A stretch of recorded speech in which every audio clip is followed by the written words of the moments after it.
एक देश जिस पर हर दिन और रात संकट के बादल मंडराते रहते हैं और ये बादल भूकंप के होते हैं। कब भर भरा कर इस देश की बिल्डिंगें गिरने लगे किसी को नहीं पता, लेकिन ये देश भी अनोखा है। कितना भी भूकंप के बादल इस पर बरसे लेकिन ये गरजना नहीं छोड़ता है। बड़ी बड़ी आलीशान बिल्डिंग रखने वाला ये देश जापान है, जो दुनिया का सबसे पॉपुलेटेड शहर भी रखता है, जिसे टोक्यो के नाम से जाना जाता है। कई भारी आपदाओं से ये शहर कई बार खंडहर में बदल चुका है, लेकिन ये है कि बार बार उठ खड़ा होता है। तो welcome back to the knowledge is everything channel पर। अगर आप नए हैं तो चैनल को सब्सक्राइब कर लें। समुद्र के टापू पर बसा ये शहर दुनिया में बिल्कुल अनोखा है। आज के इस वीडियो में हम आपको जापान के शहर टोक्यो के ट्रांसफॉर्मेशन के बारे में बताएंगे, तो जानने के लिए आप हमारे साथ वीडियो में अंत तक बने रहिए।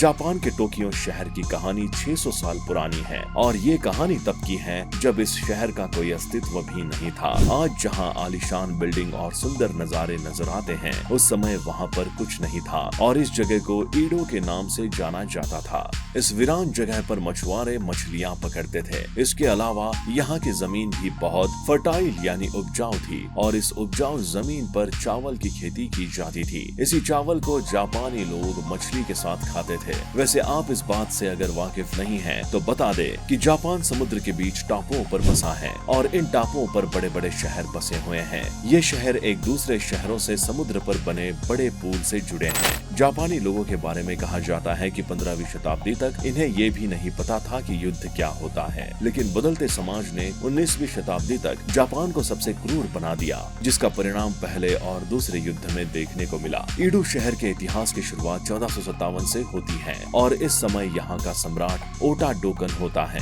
इस सम्राट के इस जगह पर आने से कई निर्माण होना स्टार्ट हुए और इसका काम ओएसुगी क्लीन के तहत शुरू किया गया।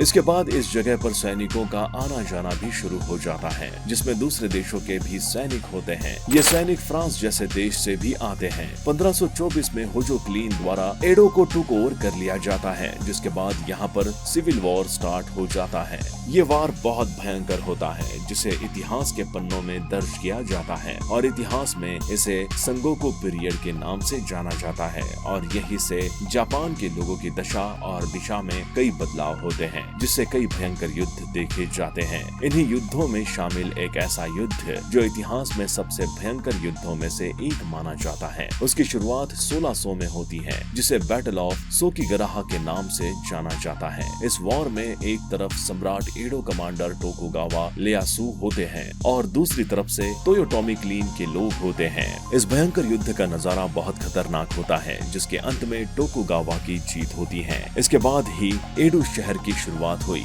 धीरे धीरे ये शहर बसने लगा था और इस शहर को बसाने में टोकुगावा ने साथ दिया। कुछ महीने और सालों के बाद इस शहर ने आकार लेना शुरू कर दिया और एक समय ऐसा आया कि ये शहर दुनिया की पहचान में भी आ गया। 1603 एडी के आते आते ये शहर दुनिया के सबसे बड़े शहरों में शुमार हो गया। अपनी मेहनत और स्किल से इस शहर के लोगों ने अपने घरों को सजाया और संवारा था, जिससे ये शहर देखने में अद्भुत लगता था। लेकिन जो हमेशा इस शहर पर होता आया था, उसकी शुरुआत फिर हो गई थी। इसका मतलब इस सुंदर शहर पर किसी की नजर लग गई थी।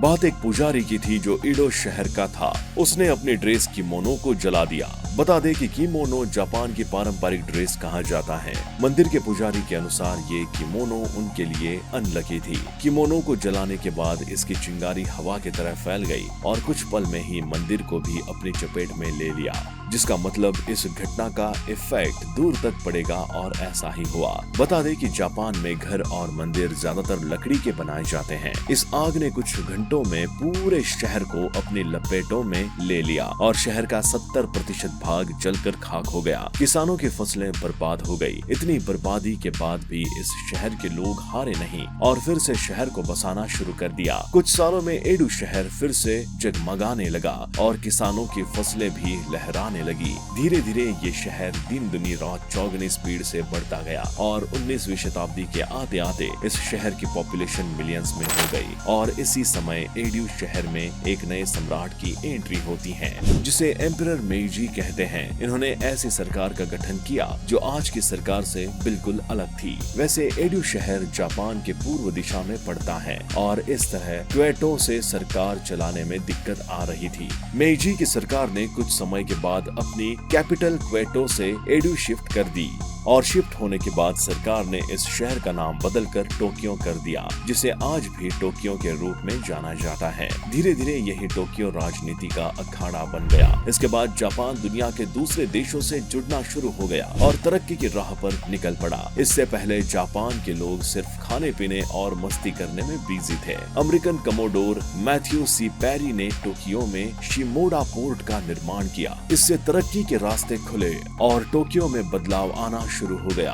नई टेक्नोलॉजी, इंफ्रास्ट्रक्चर, सब कुछ बदलने लगा। कुछ ही सालों में टोक्यो के लोगों के पास पैसा आना शुरू हो गया और आपको तो पता ही है कि जब पैसा आता है तो इंसान उस पैसे में अंधा हो जाता है। इसी वजह से टोक्यो में पेड़ों और नेचर को हटाया जाने लगा। पूरी तरह से टोक्यो से नेचर को खत्म कर दिया गया और इसका एक भयंकर परिणाम हुआ कि 1923 में इस शहर पर बहुत भयंकर भूकंप आया और टोक्यो शहर को पूरी तरह से तहस नहस कर दिया। हजारों बिल्डिंगें जमीन में खाक हो गई, लाखों लोग मर गए और ये शहर वीरान लगने लगा। कुछ सालों के बाद फिर से इस शहर को यहाँ के लोगों ने बसाना शुरू कर दिया और ये शहर पहले की तरह फिर से बन गया। जापान इस समय अपने साम्राज्य को बढ़ा रहा था और उसने चीन, लाओस, कंबोडिया जैसे देशों को अपने अधिकार में ले लिया। इसके अलावा चीन में उसने इतनी बर्बरता की हदें पार की कि लोग आज भी सुनकर कांप जाते हैं। 1927 में टोक्यो में एक सबवे लाइन बनाई गई जो असाकुसा से उएनो तक जाती थी।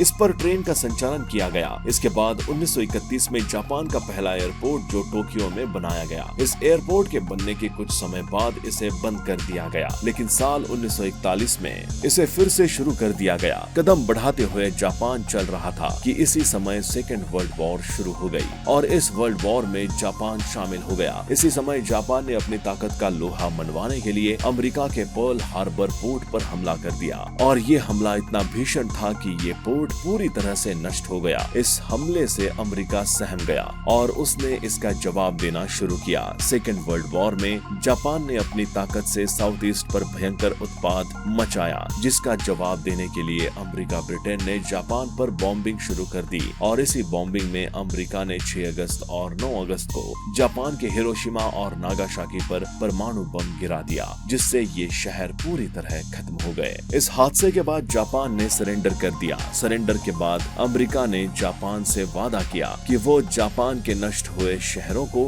डेवलप करेगा और उन्हें आर्थिक मदद भी देगा। इस युद्ध के बाद जापान ने अपनी आर्मी को सीमित कर लिया, क्योंकि अमेरिका ने उससे वादा किया था कि जापान के संकट के समय वो उसे सैन्य मदद देगा। 1955 से जापान अपने देश के विकास पर फोकस करने लगता है और कुछ सालों बाद यानी 1960 तक इसकी इकोनॉमिक ग्रोथ बहुत बढ़ जाती है। 20 सालों में ही जापान इतनी ग्रोथ कर लेता है कि उसे इकोनॉमिक मिरेकल के रूप में देखा जाने लगा। आज टोक्यो दुनिया की सबसे बड़ी आबादी वाला शहर कहा जाता है और ये आबादी टोक्यो जैसे शहर में देखी जा सकती है।